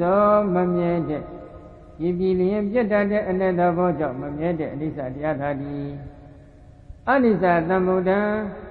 ပြည်လျင်ပြတ်တတ်တဲ့အနတ္တဘောကြောင့်အနိစ္စအမိယနေတဲ့တရားကြောင့်ဖြစ်ပေါ်၍လာသောတင်ညာတရားသည်ဘုသောအဘယ်မှလျင်အိဋ္ဌာမြဲတဲ့အိဋ္ဌာတရားသည်ကုသောအဘယ်မှလျင်ဖြစ်နိုင်ရှိနိုင်ပါအံ့ဤကုသောတရားအဘယ်မှဖြစ်နိုင်ရှိနိုင်ပါအံ့ဤစေတယံတို့မှတ်သားမှုတင်ညာတရားရှိတယ်ဒီတင်ညာတရားကအနိစ္စပဲဖြစ်ပြီးလျင်ပြည့်နေတဲ့အနတ္တဘောကြောင့်အနိစ္စတရားပဲမှန်တယ်ဒါပေမဲ့လို့ဘာကြောင့်အနိစ္စဖြစ်ရလဲလို့ဆိုရင်ဒီတင်ညာတရားကိုဖြစ်ပေါ်စေတတ်တဲ့တက်ရဖြစ်ပေါ်စေတတ်တဲ့ဟေတုအကြောင်းဇနကအကြောင်းတရားတွေရှိတယ်ဝိဘတ်တင်ညာကိုပြဏ္ဍထားပြောရင်ပေါ့ဝိဇ္ဇာတဏှာဥပါဒသင်္ခါရကံဆိုတဲ့အကြောင်းတရားတွေရှိတယ်အာဘိထောက်ပအနေနဲ့ဥပဓမ္မကအကြောင်းပစ္စယအကြောင်းတရားတွေလည်းရှိတယ်ဝိတုအာယုံဖတ်တာဆိုတဲ့အကြောင်းတရားတွေနော်ဒီအကြောင်းတရားတွေကိုယ်တိုင်ကဖြစ်ပြီးနေပြည့်နေတဲ့အနေသဘောကြောင့်အိဋ္ဌမြည်နေတဲ့တရားမှန်တယ်အိဋ္ဌအမြည်ရနေတဲ့အိဋ္ဌဖြစ်နေတဲ့ဒီတရားတွေကြောင့်ဖြစ်ပေါ်လာရတဲ့ဒီပညာတရားတွေအဘယ်မှလျင်အိဋ္ဌခိုင်ကန်းမြဲနေတဲ့တရားဖြစ်နိုင်ပါမယ်ဆိုပြီးဒီလိုဟောတယ်ဒါကဥဒ္ဒလို့ဒီတင်ညာနဲ့တန်လျက်ကိုပမာထားပြီးဝိပဿနာရှုဖို့ကိုမြတ်စွာဘုရားဟောနေတဲ့အပိုင်းမှာအကျုံးဝင်တဲ့အချက်ကလေးတစ်ချက်ပဲနော်အကြောင်းတရားတွေကိုယ်တိုင်ကအနိစ္စဖြစ်နေလို့အကျိုးတင်ညာလည်းအနိစ္စဖြစ်ပြီးတော့အကြောင်းတရားတွေကိုယ်တိုင်ကဒုက္ခအနတ္တဖြစ်နေအကျိုးတင်ညာလည်းဒုက္ခအနတ္တဖြစ်တယ်အဲ့ဒီသဘောကိုမြင်အောင်ကြည့်ပြီးရှုရမယ်လို့ဒီလိုဘုရားဆိုလို့နော်ဒီရှုကတော့ဗာလဲဝိဇ္ဇာဖြစ်ခြင်းကြောင့်တင်ညာဖြစ်ဝိဇ္ဇာချုပ်ခြင်းကြောင့်တင်ညာချုပ်ဝိဇ္ဇာလည်းဖြစ်တဲ့အနိစ္စတင်ညာလည်းဖြစ်တဲ့အနိစ္စဒီလိုရှုရမယ်ရှုခွင့်ဥရပြအကျပိုင်းနဲ့ဆိုင်နော်ခုဒီအပိုင်းမှာဦးဇင်းတို့ရေဘွက်ဒီတင်ညာနဲ့တန်လျက်ဘယ်လိုတူလဲလို့မြင်ရင်အတာရကပဂတိသောတန်လျက်မှာသွားပြီးကြည့်လိုက်မယ်ဆိုလို့ရှိရင်ခိုင်မာနေတဲ့အနှစ်သာရလေးရှိလားမရှိဘူးတစ်ဖြတ်ဖြတ်နဲ့တုံထုတ်နေတဲ့ဒီသဘာဝတစ်ခုကိုအဝိဇ္ဇာနဲ့ကြည့်ရင်မမြင်ရတဲ့အနိသွားကပ်ပြီးသိသိချာချာကြည့်လိုက်တော့လေအဲ့ဒီသဘာဝတွေ့လားမတွေ့နိုင်ဘူးနော်အနှစ်သာရမရှိတဲ့ဒီတန်လျက်မှာအနှစ်သာရမရှိတယ်လို့ပဲပညာတရားမှလည်းအနှစ်သာရမရှိဘူးဘယ်လိုအနှစ်သာရမရှိတာလဲအိဋ္ဌလို့မြင်နေတဲ့အနှစ်သာရမရှိဘူးဒုဝဆိုတဲ့ခိုင်ခံ့တဲ့အနှစ်သာရမရှိဘူးဒုက္ခခေါ်တဲ့ချမ်းသာတဲ့အနှစ်သာရမရှိဘူးအတ္တခေါ်တဲ့ခိုင်မာတဲ့အနှစ်သာရမရှိဘူးအိဋ္ဌဒုဝဒုက္ခအတ္တဆိုတဲ့အနှစ်တွေမှာကျင်းစိတ်နေတယ်နောက်တစ်ခုဦးဇင်းတို့ဒီတန်လျက်ကိုသွားပြီးကြိုင်ကြည့်ကြိုင်လို့ရမလားမရဘူးဘယ်လိုမရတယ်လို့မေးလို့ရှိရင်ရင်ငတ်နေတဲ့ပုဂ္ဂိုလ်တယောက်ကဒီဥစ္စာကရေတွေပဲလို့သွားပြီးကြိုင်ပြီးကြည့်လိုက်ကြိုင်လို့ရလားမရဘူးဒီရေတွေကိုကြိုင်ပြီးငါတောက်လိုက်မယ်ဒီရေတွေကိုကြိုင်တွယ်ပြီးခတ်ပြီးချိုးလိုက်မယ်ဒီရေတွေနဲ့အိုးရခွက်တွေပြည့်အောင်လောင်းထည့်လိုက်မယ်ဆိုပြီးဒီတန်လျက်ကိုသွားပြီးကြိုင်ကြည့်ကြိုင်လို့ရလားမရဘူးနော်ဒါပေမဲ့လို့ဒီတန်လျက်တွေဘယ်လိုသဘောရှိလဲတုံ့လှုပ်နေတဲ့သဘောကတော့ရှိဘုရားတို့သင်္ဇာတဘူမိဝေကာဝိယခိုင်တိဆိုပြီးတော့ဒီလိုဖော်ပြထားတုံ့လှုပ်နေတဲ့လိုင်းတဘောကြီးတွေရှိသင်္ဇာတူမိဝေကနော်လိုင်းတဘောတွေကတစ်ပြက်ပြက်တုံ့လှုပ်နေလို့ဒီပညာတန်လျက်ကိုခလန်းလန်းကနေလှမ်းကြည့်လိုက်ရင်လိုင်းချတယ်တုံ့လှုပ်နေတဲ့သဘောကတော့ဉာဏ်ထဲမှာသင်လာတယ်နော်ဒါပေမဲ့ဒီပညာတရားကိုပြန်ကြည့်လိုက်မယ်ဆိုလို့ရှိရင်လည်းခုနကနိစ္စလို့သွားပြီးကြင်ကြည့်လဲကြင်လို့မရဘူးဒုက္ခလို့ဒုဝလို့ခိုင်ခံ့တဲ့တရားအနေနဲ့သွားကြင်ကြည့်လဲကြင်လို့မရဘူးဒုက္ခခေါ်တဲ့ချမ်းသာတဲ့အနေနဲ့သွားကြင်ကြည့်လဲကြင်လို့မရဘူးအတ္တပဲလို့သွားပြီးကြင်ကြည့်လဲကြင်ကြည့်လို့မရဘူးဘာကြောင့်လဲဒုက္ခဖြစ်ပြီးပြည့်ပြီ နောက်တစ်ခုတကယ်စင်းစစ်ကြည့်လိုက်တော့ဒီတန်လျက်ဒီလိုင်းတစ်ဖို့တွေထနေလို့တစ်ပြက်ပြက်တုံလို့နေတဲ့သဘောဝရှိအဲ့ဒီပုံစံအတိုင်းပဲဒီတင်ညာလေးဟာလည်းတစ်ပြက်ပြက်တုံလို့နေတဲ့သဘောဝမရှိဘူးလားရှိတယ်ဘောဘယ်လိုရှိလဲဒီမှာလာပြီးတရားဝင်နေတော့ဟောအဖိုးကြီးကတခုခုဖြစ်တယ်ဆိုတန်ကျိုးလေးရောက်လာတော့ဘာဖြစ်သွားလဲမလှုပ်ဘူးလားလှုပ်ဆိုတော့ဘောဘုတ်ဆိုဟုတ်လားဒီနေ့မှတခါလေးတက်သွားတယ်ဘာဖြစ်လို့အဖိုးကြီးဆိုပတ်သက်ထားဟောအိမ်မှာမီးလောင်သွားပြီလာပြီးအကြောင်းကြားလိုက်အိမ်ဆိုပြီးပတ်သက်ထားတဲ့တင်ညာလေးကချက်ချင်းဟိုမှာမီးလောင်ပြီဆိုတာနဲ့ဘာဖြစ်လဲလှုပ်မသွားဘူးလားလှုပ်သွားတယ်ဟုတ်တယ်မလားဒါဘာဖြစ်နေလဲသမီးကဘာဖြစ်နေလဲ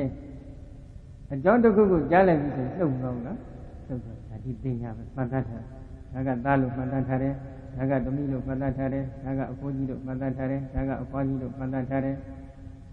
ကိုပတ်သက်ထားတဲ့အတိုင်းကြည်နေတဲ့တရားတွေဟုတ်ကလားမဟုတ်ဘူးဒါကအိုးပဲအိမ်ပဲတိုက်ပဲပတ်သက်ထားတယ်ပတ်သက်တဲ့အတိုင်းကြည်နေတဲ့သဘောဝတွေဟုတ်ကလားမဟုတ်ဘူးဘယ်လိုမဟုတ်လဲလို့နေလို့အဲ့ဒီလက်ရှိတဲ့မဲ့ကာမဝတ္ထုအစုတွေကိုဖတ်ပြီးဒါလေးပါဆက်လို့ဆိုလို့ရှိရင်အလုံးယုတ်ကအမှုံပဲဖြစ်တယ်ဒီယုတ်ကအမှုံတွေကိုတက်ခွင့်လိုက်ရင်လက်ရှိမှာဆိုလို့ရှိရင်6ဌာန42ခုဌာနဆက်ပြီးတက်ခွင့်ကြည့်နော်ဒါတော့ရှိတဲ့အတိုင်းပဲ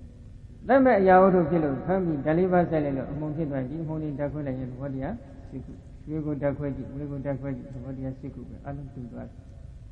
အဲ့ဒီရှင်မျိုးသောယုတ်ကလေးတွေပေါင်းစုထားတဲ့အမှုံလေးတွေနော်ဒီတော့ဒီရှင်မျိုးသောယုတ်သဘာဝလေးတွေကိုအထက်ကလာယုတ်ကိုခေါ်ပါတယ်ဥဒ္ဒဇအထက်ကလာယုတ်တွေအဲ့ဒီဥဒ္ဒဇအထက်ကလာယုတ်တွေဒီဘယ်လိုသဘောရှိလဲဖြစ်ပြီးတာနဲ့ပြည့်နေတယ်ပြည့်ချင်းပြည့်ချင်းတန်ကြက်ဖြစ်အမြင်မပြအမြင်မနှိမ့်ဆက်ခံရတဲ့ခိုင်းမာတဲ့အနှစ်သာရအတ္တလိုက်ရှားကြည့်လို့ရှားလို့မတွေ့ဘူးဒါကြောင့်သူတို့ကနှိမ့်ဆက်မြဲတယ်လို့သွားကန်ကြည့်လဲကန်လို့မရဘူးဒုဝခင်ကနေလို့သွားကန်ကြည့်လဲကန်လို့မရဘူးအတ္တပဲလို့သွားကန်ကြည့်လဲကန်လို့မရဘူးဒုက္ခပဲလို့ကန်ကြည့်လဲကန်လို့မရဘူးဒါပေမဲ့လို့ဒီတရားတွေရဲ့စွမ်းအားကဘယ်လိုရှိသလဲကိုယ်ကဘာပဲသမီးပဲရွှေပဲငွေပဲစသည်ဖြင့်ဒီလိုမှတ်သားထားတဲ့မှတ်သားဖို့တင်ညာလေးကခင်ကနေလိုက်တယ်အခုကအကြောင်းတိုက်ဆိုင်လာသည်နဲ့ဒီလိုမျိုးဖြစ်သွားတယ်လှုပ်သွားတယ်နော်ဒါကြောင့်တန်လျက်ဒီတုံလုံးတတ်တဲ့သဘာဝရှိတယ်လို့ဒီတင်ညာဟာလည်းတစ်ဖြတ်ဖြတ်နဲ့တတ္တဝါတွေကိုတုံလုံးစေတတ်တဲ့သဘာဝရှိတယ်နော်တင်ညာကိန်းဝနေတဲ့တတ္တဝါတွေမှာလှုပ်နောက်တစ်ခုဒီပဂတိသောတန်လျက်တွေလူများအပေါင်းကိုကြောင်ကတန်းရောင်ရမ်းမြေတမ်းပြီးပြောဆိုစီတယ်ဘယ်လိုလဲရေတွေပြည့်နေတာပဲရေပြည့်နေတဲ့တွင်းကြီးပဲလို့လဲကြောင်ကတန်းပြောဆိုစီတယ်ရေတွေပြည့်နေတဲ့မြေကြီးနဲ့တူတယ်လို့လဲဒီလိုလဲကြောင်ကတန်းရောင်ရမ်းမြေတမ်းပြီးပြောဆိုစီတဲ့သဘာဝမျိုးရှိတကယ်တော့ရေပြည့်နေတဲ့တွင်းကြီးတွေရေပြည့်နေတဲ့အိုင်ကြီးတွေဟုတ်လားမဟုတ်ဘူးရေပြည့်နေတဲ့မြေကြီးတွေချောင်းကြီးတွေလည်းဟုတ်လားမဟုတ်ဘူးတန်လျက်ကိုရေထင်ပြီးတော့ကျွေးသမင်းအလိုက်မှားတယ်ဆိုတဲ့ပုံစံလိုပေါ့ဟုတ်တယ်မလားမိမိတို့ကရေထင်နေတာသာရှိတယ်တကယ်ရေဟုတ်လားမဟုတ်ဘူးမဟုတ်တာတွေကိုဟုတ်ပါတယ်လို့ကြောင်ကရရောင်ရမ်းမြည်တမ်းပြီးမပြောဆိုစီဘူးလားပြောဆိုစီတယ်အဲ့ဒီပုံစံလိုပဲတဲ့ဥစ္စလို့ဒီတင်ညာတရားကလည်းတတ္တဝါတွေကိုကြောင်ကရရောင်ရမ်းမြည်တမ်းပြီးပြောဆိုစီတယ်ဘယ်လိုပြောဆိုစီလဲဣဒံနီလည်းကဟောတာလေးကအနီလေးသိလှဣဒံကသူ့ကဣဒံသူ့ကဟောတာကလေးကသိလှတယ်သိတင့်တယ်ဣဒံဒုက္ခဒါကသိချမ်းသာတယ်ဣဒံနိစ္စဒါကမြဲနေတယ်စသည်ဖြင့်အညိုပဲအဝါပဲအနီးပဲအပြာပဲလှတယ်ချမ်းသာတယ်မြဲတယ်ခိုင်ငတ်တယ်စသည်ဖြင့်ဒီလိုပြောင်းကြမ်းရောင်ရမ်းမြည်တမ်းပြီးပြောဆိုစီတတ်တယ်သူတို့ပြောတဲ့အတိုင်းတကယ်တမ်းတည်နေတဲ့သဘာဝတစ်ခုဟုတ်လားမဟုတ်ဘူးနှုတ်အနီးတို့အညိုတို့အဝါတို့မရှိဘူးလားလို့မရှိဘူးလို့ပြောလို့ရင်တော့မဟုတ်ဘူးနော်ကိုအညိုလို့ပြောလိုက်တဲ့ပစ္စည်းကြီးပြောလို့တော့မပြီးသေးဘူးသူကပြတ်သွားတယ်နောက်ထပ်တစ်ခုအစ်စ်ပေါ်လာတယ်ပေါ်လာမြန်လည်းနောက်ထပ်အစ်စ်ထပ်ပြီးပြတ်သွားတာပဲကိုကပြောနေတဲ့အညိုဟာပြောတော့စကားဆုံးအောင်တော့သူကြီးတဲ့တရားမျိုးဟုတ်လားမဟုတ်ဘူးဒါကိုပြောနေနော်အဲ့ဒီလိုကြောင်ကတန်းရောင်ရမ်းပြီးတန်းပြီးပြောဆိုစီတဲ့သဘာဝအဖြစ်နဲ့တန်လျက်နဲ့ပညာတူပါတယ်အဲ့ဒီတူပုံလေးတွေကိုဉာဏ်နဲ့မြင်အောင်ကြည့်ပြီးတော့ဝိပဿနာရှုပါလို့ဒီလိုပြောရှုရမှာကအနိစ္စလို့ဒုက္ခလို့အနတ္တလို့ရှုရမှာပါပဲဒါပေမဲ့အဲ့ဒီလိုတူညီနေပုံတန်လျက်မှာဘုန်းကအနှစ်သာရမရှိသလိုဒီပညာတရားမှလည်းအနှစ်သာရမရှိဘူးတန်လျက်ကတတ္တဝါတွေကိုတုံလုံးစေတတ်တယ်လို့ဒီတန်လျက်ဒီပညာတရားကလည်းတတ္တဝါတွေကိုတုံလုံးစေတတ်ပုံတန်လျက်မှာဘုန်းကတတ္တဝါတွေကိုကြောင်ကြရောင်ရမ်းမြည်တမ်းပြီးပြောဆိုစေတတ်တဲ့သဘာဝရှိသလိုဒီပညာတရားကလည်းတတ္တဝါတွေကိုရောင်ကြရောင်ရမ်းမြည်တမ်းပြီးပြောဆိုစေတတ်တဲ့သဘာဝရှိတယ် ငါသားပဲငါသမီးပဲငါအိုးငါအိမ်ငါလဲငါရစသည်ဒီလိုမှတ်တယ်နော်မှတ်ထားလိုက်တော့နောက်တစ်ခါတွေ့တော့လည်းဒါလည်းငါသားပဲငါသမီးပဲနောက်တစ်ခါတွေ့ပြန်လဲငါသားပဲငါသမီးပဲအဲ့ဒီလိုရောင်ကြမ်းရောင်ရမ်းပြီးတမ်းပြီးပြောဆိုစီတတ်တဲ့ဘာဝရှိနေတယ်ဒီကယ်လည်းငါသားငါသမီးရှိလားမရှိဘူးရှိတာမှန်ခဲ့ရင်ဖြစ်တယ်ကိုလှုပ်ခြင်းနဲ့ကိုဖြစ်ခြင်းနဲ့ဒီဘာဝတွေအလုံးဖြစ်သွားမှာပေါ့သူတို့ကအနိစ္စတရားဒုက္ခတရားအနတ္တတရားတွေနော်အနိစ္စတရားအစုပုံဒုက္ခတရားအစုပုံအနတ္တတရားအစုပုံတော့တကယ်စင်ရှိအကြောင်းတရားတွေမကုန်သေးလို့ဆက်ခါဖြစ်နေတဲ့အကျိုးတရားအစုပုံတော့ဖြစ်တယ်ဒါအစုပုံသမီးအစုပုံမဟုတ်ဘူးနော်တို့တော့ဒါကပရမတ္တသစ္စာနဲ့ကပြောနေတာနော်သမုဒိသစ္စာနယ်ဘက်ကပြောရင်တော့ဘုရားရှင်ကသမုဒိသစ္စာကိုလည်းလက်ခံပြီးဒီဘက်ကဟောထားပါတယ်မင်္ဂလာတရားတွေအနေနဲ့နော်ပြီးတော့သားများကိုပြုစုလုပ်ခြင်းဟာမင်္ဂလာရှိတယ်မိဘကိုပြုစုလုပ်ခြင်းဟာမင်္ဂလာရှိတယ်စသဖြင့်သမုဒိသစ္စာကလည်းဘယ်လိုမြတ်လို့တစ်ဖက်ကတော့ဟောထားပါတယ်ခုကနိဗ္ဗာန်သွားရင်မှာတော့ဘယ်လိုလဲဘယ်သစ္စာကသွားရမှာလဲပရမတ္တသစ္စာနယ်ကသွားမှနိဗ္ဗာန်ကရမှာသမုဒိသစ္စာနယ်ကနေသွားနေရင်တော့ဒီသမုဒိသစ္စာနယ်ကဒါနကျင့်ခြင်းသီလကျင့်ခြင်းသမထကျင့်ခြင်းလောက်ပဲဖြစ်နိုင်တဲ့ဆုံးအားရှိနော်ဝိပဿနာကျင့်ခြင်းဆိုတဲ့ပရမတ္တသစ္စာနယ်ကသွားမှနိဗ္ဗာန်ကရမှာဖြစ်လို့နိဗ္ဗာန်ရရေးအတွက်ကတော့ပရမတ္တသစ္စာကိုလည်းဟောပြရတစ်ခါကဒါနကျင့်ခြင်းသီလကျင့်ခြင်းသမထကျင့်ခြင်းတွေကိုစနစ်တကျထူထောင်နိုင်ရင်အတွက်လည်းသမုဒိသစ္စာနဲ့မကင်းလို့သမုဒိသစ္စာကိုလည်းတစ်ခါကဟောပြရပြန်တယ်နော်ဒါကြောင့်မြတ်စွာဘုရားဒီသစ္စာနှမျိုးကိုသူ့နေရာနဲ့စနစ်တကျဟောပြနေပါတယ်ခုဒီမှာဟောနေတာကတော့ဘာသစ္စာလဲပရမတ္ထသစ္စာပဲနော်ပရမတ္ထသစ္စာတွေကပြောနေကဲဉာဏ်လျက်နဲ့သိညာကျူးပုံကိုဘုရားဟောပြတဲ့အခါသင်္ခါရခန္ဓာကိုမြတ်စွာဘုရားဆက်ပြီးဟောတယ်ဘာနဲ့ဥပမာပြီးဟောလဲသင်္ခါရခန္ဓာတွေမပြောတော့နဲ့ဘုမတူတယ်ဆိုပြီးမြတ်စွာဘုရားသင်္ခါရခန္ဓာကိုဟောတယ်ကဲဘယ်လိုဟောလဲယထာဘိဘိခဝေပုရိသောတာရတိခောတာရကဝေတိတာရပရိယေတနံစရမနောဒိဏံကုထာရိအာဒယဝနံပဝိတေယသောတထပတ္တယမဟာတံကတလိခန္ဓာဥဇုံနံအကုကုကဇာတံသမေနမူလေစိန္တိယမူလေစိတ္တဝအကေစိန္တိယအကေစိတ္တဝပတ္တဝတ္တေဝိနိပုသေယသောတတ္တပတ္တဝတ္တေဝိနိပုသံတောခက္ကုံပိနာတိကိစေယကုတောတာရံသမေနံသကု